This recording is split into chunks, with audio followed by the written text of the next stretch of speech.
Bonjour à tous, bienvenue dans notre séance préparatoire maths numéro 19. Nous allons parler de la formule du binôme de Newton, des identités remarquables et nous reviendrons sur la démonstration de la dérivée de x puissance n.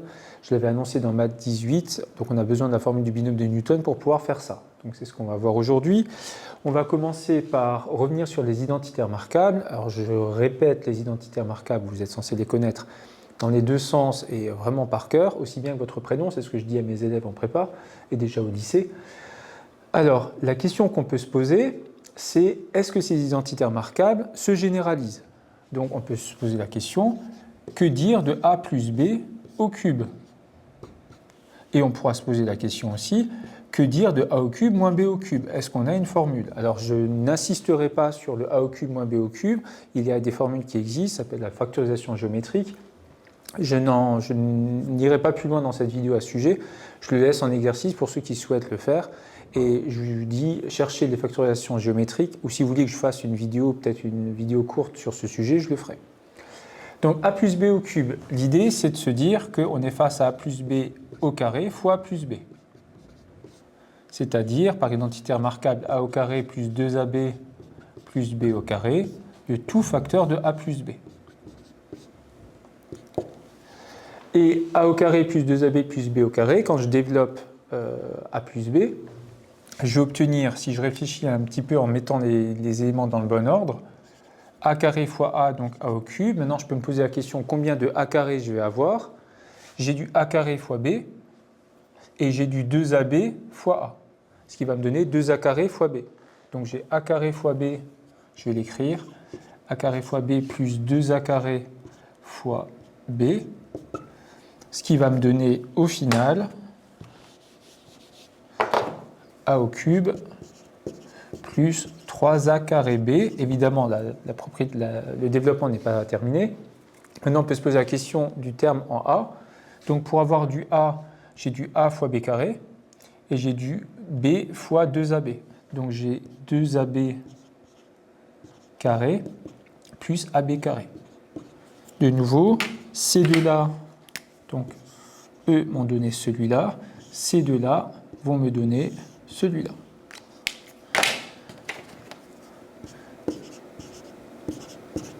Et il va me rester b carré fois b, b cube, et j'obtiens cette expression. Alors j'aimerais juste revenir sur les identités remarquables. Quand on dit que a plus b au carré vaut a carré plus 2ab plus b au carré, si vous regardez réellement en finesse ce qu'on a dit ici, ce a carré b, il vient de a carré fois b ici, et ce 2a carré b vient de 2ab fois a. Or, je vais juste l'écrire comme ça, attention, 2ab fois a, on peut dire que ça fait 2a carré b, parce que a fois b égale b fois a. On dit que a et b commutent, ou que la multiplication est commutative.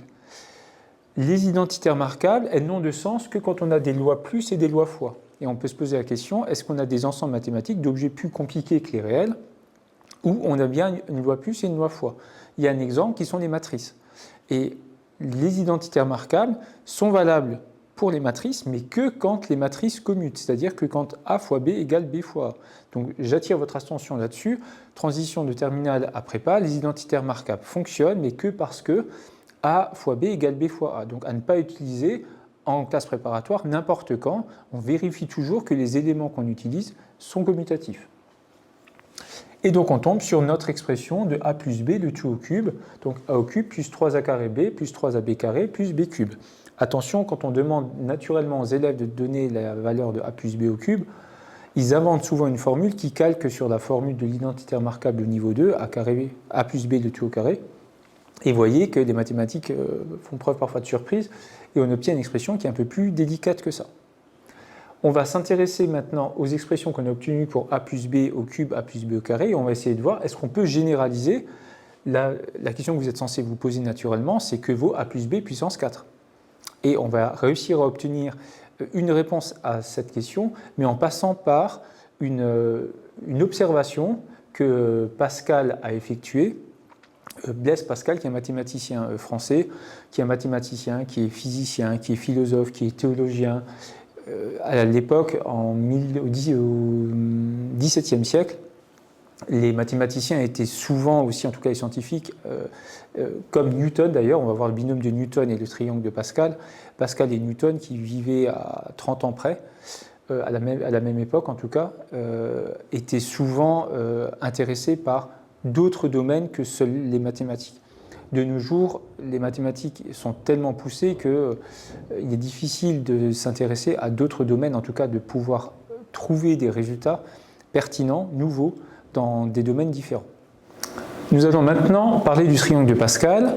Pour cela, on va s'intéresser finalement aux identités remarquables. Donc a plus b au carré, on voit que l'identité remarquable a plus b au carré s'étend à a plus b au cube d'une certaine manière. Et on va s'intéresser finalement à a plus b puissance 2, a plus b puissance 3, mais aussi a plus b puissance 1 et a plus b puissance 0. Alors, on va compléter les choses. A plus b puissance 0, n'importe quel nombre puissance 0, ça c'est quelque chose qui est souvent perturbant pour les élèves, vaut 1. A plus b puissance 1, ben c'est a plus b. A plus b au carré, on l'a dit, a au carré plus 2ab, parce que a et b commutent, plus b au carré. Et a plus b, le tout au cube, à connaître par cœur au bout d'un moment, c'est a au cube plus 3a carré b, plus 3ab carré, plus b cube. Et Pascal s'est intéressé aux coefficients devant chaque terme. C'est-à-dire, il a remarqué que chaque terme, c'était des produits entre des A, des B, ou que des A tout seul, et avec chaque fois un certain coefficient. Et il s'est dit, ben, je vais m'intéresser à ces coefficients.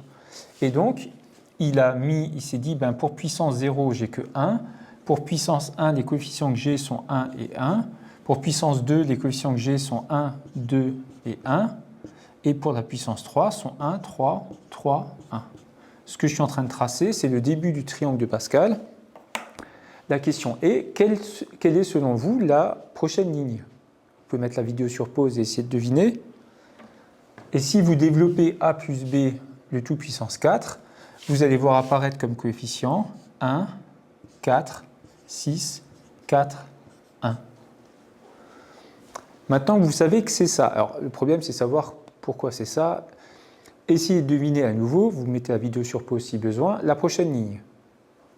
Et la réponse est 1, 5, 10, 10, 5, 1.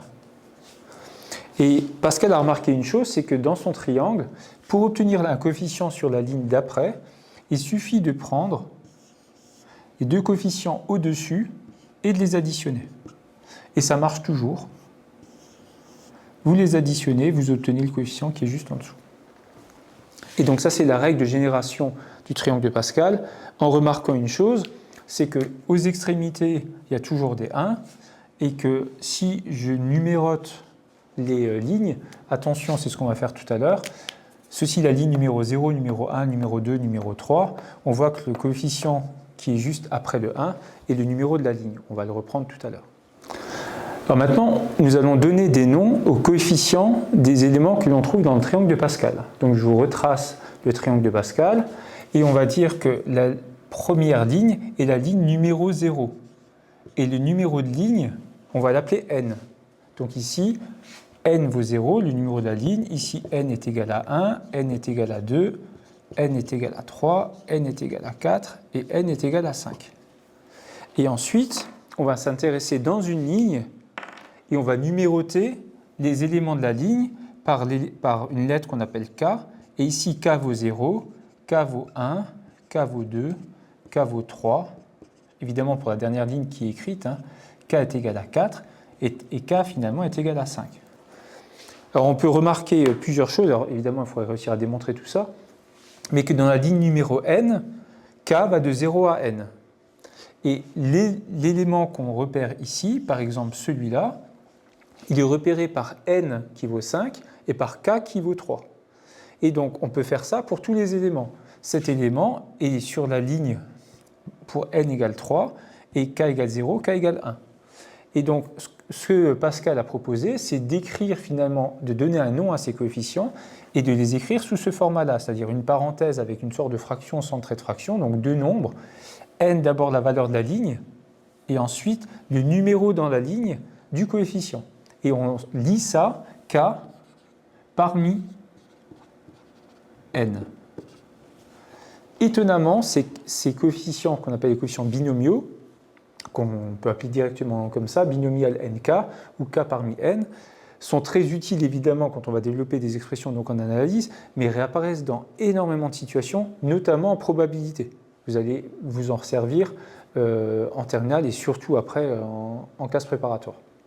Donc ce coefficient ici, si on reprend cette écriture de K parmi N, eh bien, K est égal à 3, donc ça va être égal à 3 parmi 5, parce qu'on est sur N égale 5, la cinquième ligne. Donc 3 parmi 5 est égal à 10, et si on prend par exemple cet élément ici, vous pouvez essayer de deviner, N égale 3, K égale 0, K égale 1, donc c'est 1 parmi 3. Alors on peut remarquer que quand K égale 0, on veut toujours 1. Et on avait dit avant que la dernière valeur prise par K, c'est N. Et donc on obtient les propriétés suivantes qui sont toujours vraies. 0 parmi N et N parmi N est égal à 1, toujours. Et on peut aussi s'intéresser quand K est égal à 1. Quand K est égal à 1, remarquez qu'ici, la valeur c'est N. Quand K égale 1, la valeur c'est N. Quand K égale 1, la valeur c'est N, et ainsi de suite. Donc 1 parmi N est toujours égal à N. On va en avoir besoin tout à l'heure. De la même manière, remarquez aussi une symétrie. Donc si c'est vrai pour 1, c'est vrai pour l'avant-dernier, et l'avant-dernier, c'est N-1 parmi N. Vu que ça c'est le Nième, celui d'avant c'est juste le N-1e. Donc on a ces propriétés particulières pour les coefficients binomiaux. On va voir qu'on en aura besoin quand on va démontrer la dérivée de x puissance n. Alors nous sommes presque prêts pour trouver maintenant la formule du binôme de Newton. On va reprendre nos expressions de a plus b puissance 0, a plus b puissance 1, a plus b puissance 2, a plus b puissance 3. Mais on va utiliser maintenant donc, les coefficients qui apparaissaient dans ces formules donc, que l'on obtient avec le triangle de Pascal, sauf que maintenant on a des notations pour les coefficients du triangle de Pascal, les fameux k parmi n, et on va réécrire nos expressions avec les valeurs du triangle de Pascal, donc les coefficients binomiaux. Donc a plus b puissance 0, on avait dit que c'était 1, c'est le premier 1 de notre tableau, sauf que le premier 1 de notre tableau, je vous rappelle, quand n égale 0, ici k est égal à 0, et donc on est face à 0 parmi 0. Ensuite, a plus b puissance 1, on a dit que c'était 1 fois a plus 1 fois b.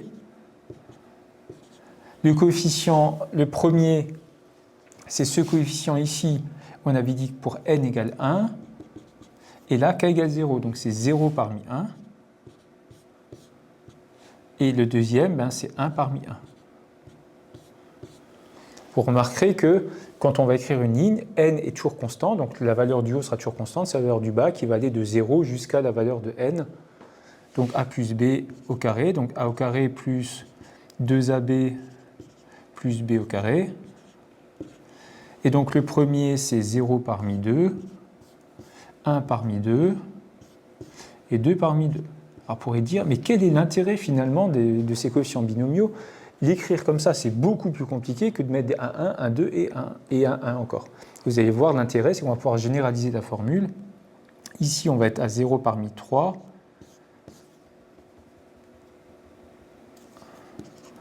A au cube plus 1 parmi 3 a carré b plus 2 parmi 3 ab carré plus 3 parmi 3 b cube. Alors maintenant qu'on a ça, pour l'instant on ne voit pas il y a un réel intérêt, à part qu'on voit qu'il y a finalement les valeurs là qui augmentent chaque fois de 1 et qu'on a la valeur de n qui est toujours en haut, ce qu'on a dit il y a une minute. Le réel intérêt, c'est se dire, je vais pouvoir mettre à certains endroits des puissances quand finalement, disons, j'ai des puissances qui apparaissent que je n'écris pas habituellement, par simplicité, pour simplifier nos expressions, mais par contre, elles sont présentes. Alors là, on pourrait se dire, tiens, à quoi ça va me servir? Pour l'instant, on pourrait voir par exemple un lien, regardez les puissances de b puissance 1, b puissance 2, b puissance 3. b puissance 2, b puissance 1. Et là, vous pourrez dire, il faudrait qu'ici, il y ait b puissance 0. Et on a exactement b puissance 0, parce que je vous rappelle que n'importe quel nombre puissance 0 fait 1. Et donc, multiplier a carré par 1 ne change pas sa valeur, donc a carré vaut bien a carré fois b puissance 0. De la même manière, a cube, c'est a cube b puissance 0, a1, c'est a1 b puissance 0, et là, c'est a puissance 0, b puissance 0. Et ce qu'on a fait avec b, on peut le faire avec a. Et donc ici, je vais juste changer un petit peu mon expression, je n'ai pas laissé de place par maladresse. B au carré. Ici, j'y ai pensé au moins. Et regardez maintenant ce qu'on obtient. Et c'est tout le génie de Newton, c'est se dire, on a des coefficients maintenant qui sont définis par une formule, par une notation en tout cas. Et si on regarde les différents éléments, la puissance de B est exactement toujours la valeur en bas du coefficient binomial, la valeur de K. Maintenant, on pourrait se poser la question, oui, mais qu'en est-il de A? Maintenant, on peut se dire, finalement, A, c'est ça ce qui était plus compliqué à voir, c'est que la valeur de A, c'est la valeur de n moins la valeur de K. Si on fait 2 moins 0, ça fait bien 2. 2 moins 1, ça fait bien 1. 2 moins 2 fait bien 0. Et ici, 3 moins 0 fait 3, 3 moins 1 fait 2, 3 moins 2 fait 1, et 3 moins 3 fait 0. Ce qui va nous permettre finalement d'obtenir une expression où on va pouvoir dire a plus b puissance n. On voit qu'il y a le n qui va apparaître partout, en haut des coefficients binomiaux. On va aller de 0, 1 jusqu'à n, comme on l'a fait dans toutes les formules. La puissance de b, on la connaîtra, c'est la valeur qui est en bas du coefficient binomial, la valeur de k, et la valeur de a, on la connaîtra, ce sera n moins k finalement. Et c'est ce qu'on va obtenir en écrivant dans une minute la formule du binôme de Newton. Donc voici la formule du binôme de Newton, donc valable pour toute AB réelle. Alors, on pourrait se poser la question, je vous l'ai dit avant, dans d'autres espaces, par exemple l'espace des matrices, est-ce que la formule est vraie? Il faudra forcément que A et B commutent, c'est-à-dire que A fois B égale B fois A. Pour tout antinaturel n, et donc A plus B puissance n, on a dit qu'on prend les coefficients binomiaux, on laisse toujours la valeur de n comme valeur du haut, la valeur du bas va de 0, 1 et s'arrêtera comme dernière valeur à n. Ensuite, la valeur de B, c'est ce qu'on avait dit. Alors, on écrit souvent la formule du binôme de Newton dans cet ordre. Vous pouvez évidemment échanger A et B. Si A plus B puissance n est égal à quelque chose, B plus A puissance n égale quelque chose. Et on a l'habitude de prendre plutôt le contraire. Avant, je vous ai dit la puissance de B, c'est la valeur de K. Là, j'ai dit que c'était la puissance de A qui était la valeur de K. A puissance 1, A puissance k de manière globale, A puissance n-1, A puissance n.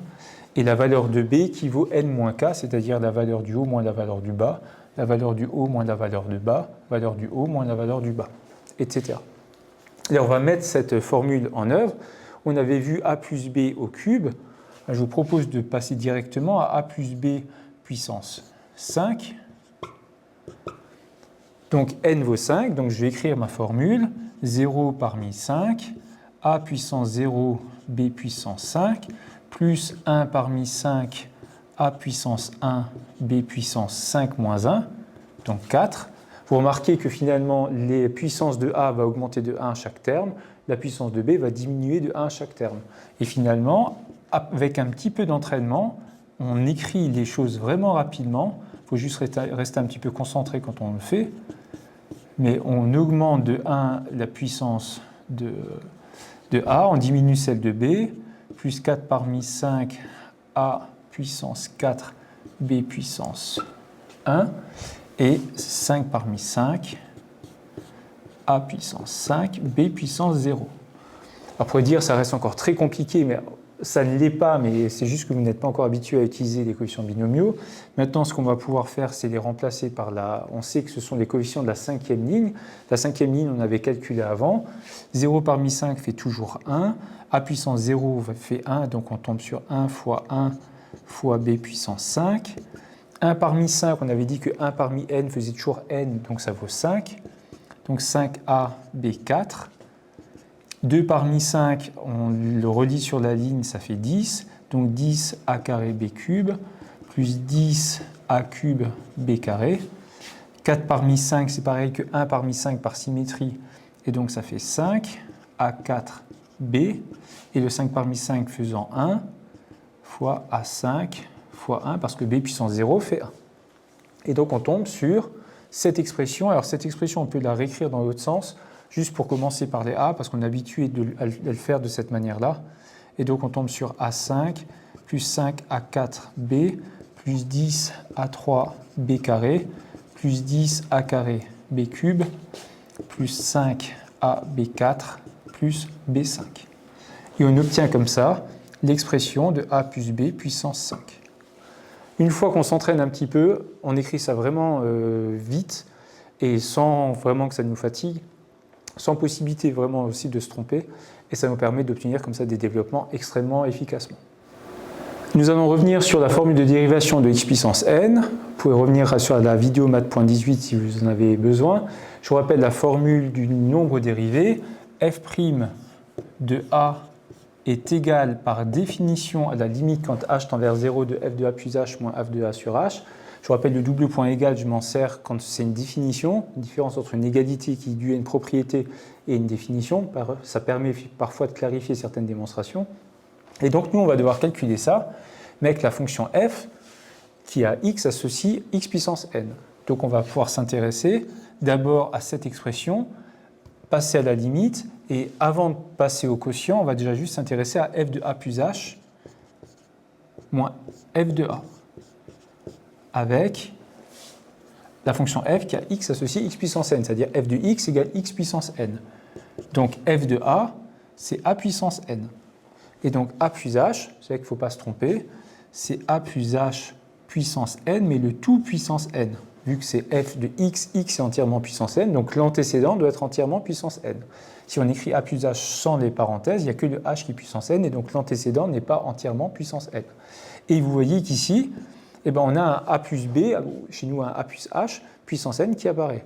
Comme on est fort maintenant de la connaissance de la formule du binôme de Newton, on va pouvoir dire que a plus h de tout puissance n, ça va être 0 parmi n, a puissance 0, b puissance n, chez nous b vaut h, plus 1 parmi n, a puissance 1, b puissance n moins 1, plus, et on va arriver à la fin, quand k va arriver à n-1 puis à n, donc je vais commencer par le n-1 parmi n, cette fois-ci a puissance n-1, b puissance 1, pour finir avec le n parmi n, a puissance 0, b puissance n. Et à tout ça, il faut encore enlever le a puissance n. Et c'est là que les choses sont a puissance n, b puissance 0. C'est là que les choses sont sympathiques. C'est que n parmi n, il vaut 1, b puissance 0, il vaut 1, et donc le dernier terme, le n parmi n, a puissance n, b puissance 0, vaut a puissance n. Et donc le a puissance n moins a puissance n se simplifie. Et il va ne nous rester que cette expression. Alors, je vous rappelle que c'était un h partout. Je le fais en deux temps. Et on se retrouve finalement avec f de a plus h moins f de a est égal à cette expression. Si vous avez regardé la vidéo ou si vous maîtrisez la formule du nombre dérivé, vous savez qu'on tombe toujours sur une forme indéterminée et qu'on lève cette forme indéterminée en simplifiant généralement par h. Et donc, on va pouvoir se poser la question, quand je vais calculer cette expression divisée par h, est-ce que h va se simplifier? Et là, si vous regardez votre expression, vous voyez que vous avez du h puissance 1, du h puissance 2, du h puissance n-1 jusqu'à du h puissance n, et qu'on a bien h qui se met en facteur. Et je vais avoir h facteur de 0 parmi n, a puissance 0, c'est-à-dire 1, h puissance n-1, plus 1 parmi n fois a fois h puissance n-2, j'en enlève 1, vu que j'en mets 1 en facteur, plus, jusqu'au tout dernier, ici on n'a plus rien, j'ai bien h que je peux mettre en facteur, il va juste me rester n-1 parmi n, a puissance n-1. Et donc si maintenant je calcule cette expression divisé par h, pour éviter de devoir tout réécrire, je vais l'écrire comme ça, j'utilise des couleurs pour que ce soit moins problématique. Je peux simplifier par h, et maintenant je peux me poser la question, quel est le devenir de cette expression quand h va se rapprocher de 0 ? Alors ici, vous voyez, quand h se rapproche de 0, h au carré, h au cube se rapproche de 0 aussi, fois un coefficient, peu importe sa valeur, tous ces termes vont tendre vers 0. Il n'y a qu'un seul terme dans toute cette somme qui ne dépend plus de h, c'est le tout dernier. Et donc la limite, c'est-à-dire cette expression va tendre, quand h tend vers 0, vers n-1 parmi n fois a puissance n-1. Or, on avait vu dans les propriétés précédentes que 0 parmi n valait toujours 1, mais que 1 parmi n valait toujours n, mais que par symétrie du triangle, n-1 parmi n valait toujours n aussi. Et donc, on tombe sur n fois a puissance n-1, qui est l'expression finalement pour x, f' de x sera égal à n fois x puissance n-1, et on vient de redémontrer dans ce cas-là la formule de la dérivée de la fonction qui a x associe x puissance n. Merci pour votre écoute, je vous dis à la prochaine fois dans une prochaine vidéo. Si vous avez des commentaires à mettre, n'hésitez pas. Si vous avez des idées de leçons, n'hésitez pas, je serai ravi de vous faire une vidéo sur les sujets que vous avez demandés. À bientôt.